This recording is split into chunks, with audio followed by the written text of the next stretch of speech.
akkasumani addunyaa jaalate yookiin jalmasaa hamalaatutti addunyaa jaalate Waaqayyo Abbaan akkasumani addunyaa jaalate yookiin jalmasaa hamalaatutti addunyaa jaalate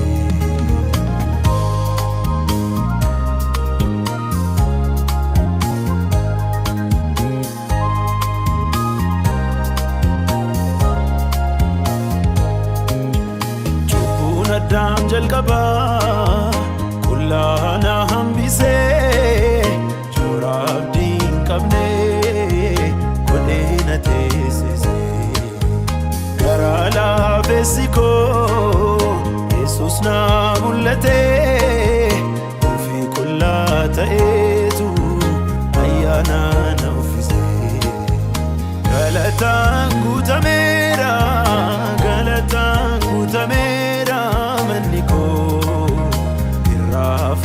ta'ee jireenyi koo ililleen guutameera manni koo irraafaa ta'ee jireenyi koo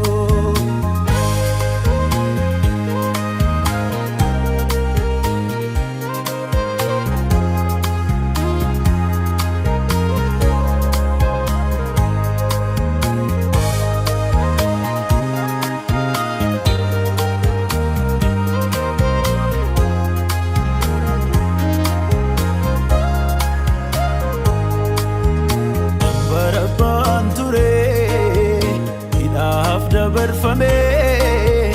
mootii waaqaaf lafaatu qooda koo kennamee hidhaa koo hidhamee bakka koo kan bu'ee inni Yesuusidha sana oolchuuf du'e galataan guutameera manni koo ta'ee jireenyi koo ililleen guutameera manni koo irraafaa ta'ee jireenyi koo galataan guutameera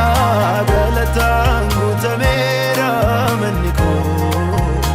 irraafaa ta'ee jireenyi koo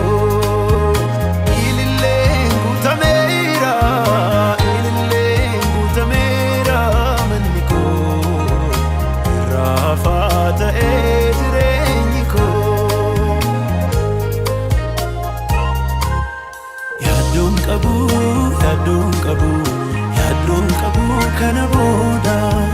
hojii fannoo Kiristoositti gammada sodaan qabu kana booda hojii fannoo Kiristoositti gammada yaaddoon qabu kana booda hojii fannoo